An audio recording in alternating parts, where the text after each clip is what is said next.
I'm Matt from Trivium. Should I talk to you or the camera? Either way?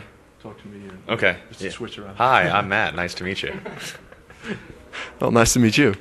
Yeah. So you guys have a new record coming out, Shogun. Yep.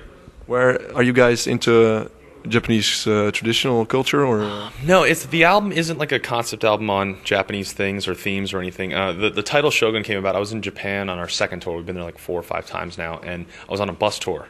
And we're talking about the Shogun who used to rule over Japan and like be the kings of the military society. And I was like, that's a really amazing name.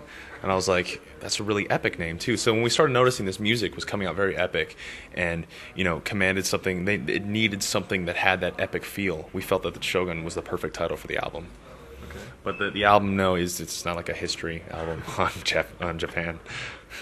Okay, there are just no cool English words anymore. I guess not. So, but about talking about epic, there's some long songs on the record. Yep. So, how did it turn out so long?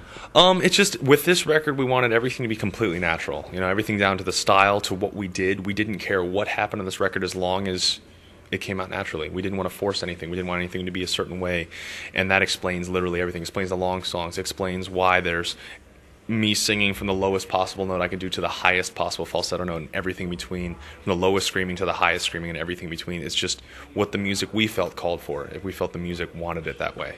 So it told us what to do, as crazy as that sounds. But a 12-minute song, that's something very different from what you've done. I think it's about 15 now. Yeah, the album version is going to be like 15. Yeah. It's very different. Yeah, Crusade was a long song, but it didn't have any vocals. And then we've always wanted a song that has multiple movements. Like that song has multiple movements, but we didn't decide to cut it up by pieces. It was just a lot of fun, man. That clean acoustic middle section, just for the instruments, it took like 2.5 days to do that. Yeah, so it took a while, and it was a lot of fun. And does it take a long time to write it, too? With this record, we've been writing...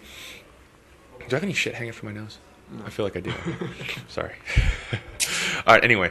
So we started writing about a year ago. So we wrote... The record was a writing process for about a year. Material mostly written off the road. We only had a couple things we wrote on the road this time. And demo-wise, we've been demoing it for 6 months out of that 12 months. And it was just constant. We tracked something originally on GarageBand. We had like 27 songs to start with, and then we whittled it down to 20, whittled that down to 15, and then to like another 13. So, why do you write so many songs then? It's just what came out. Like we wanted to have a lot of options for a lot of things to pick from. Like a couple of the original songs, like Torn Between, has the middle section of another song that didn't even make it to the record. Like we took the middle section of that song and put it in that one. So it was like things that we could do like that. So it's just experimenting. Exactly. And for this record, you joined forces with Nick Raskulinecz. Mm-hmm. So where did you get him from? We'd always been a fan of his records, especially like In Your Honor, the Foo Fighters album. It had this like this energy and power about the songs that we didn't really feel in other records, and it's just we felt like we wanted him to work on the record, so we gave him a call and we vibed with him instantly off that, and he was really cool and really nice. Is it important to have a real vibe with a producer? Yeah, it really is. And he had this great attitude about him. And every time we would like start jamming a song, he'd be like headbanging and air drumming or air guitaring and singing along. And it was really cool. He was a really great guy. And we had a blast with him. He had so many cool creative ideas. And every single thing we did on the record, he'd make us play some things. Like Travis would play a song 15 to 20 times in a row. He'd make me sing like a sentence of a chorus like 30 times to make sure he had the perfect words and everything just right. It was really amazing. So you should... And on the last records, you haven't done that? Or? The last ones, we do it a couple times, like do the guitar parts, one time to warm up, a couple times to track it and multi-track it, and then keep going. Yeah, okay. But also heard you guys wanted more of a live vibe with this album? Yeah, this one, we wanted to really capture our live energy, because we felt that Ascendancy and the Crusade both... They've got energy, but live they had this specific extra energy through the live thing. So we had Nick. We flew him actually to the UK to see us on the Black Crusade, to see 2 dates in London, so we could see what we sound like and what we play like as a live band. We're like, that's what we want to convey on a record, and that's what he had us do by having us play the things hundreds and hundreds of times to make sure it was perfect. It was really we call it boot camp. He doesn't love that term, I guess, but it was great. It made us better musicians at the craft. It made me a better singer, singing everything for 10 hours a day. Have you ever taken vocal lessons during?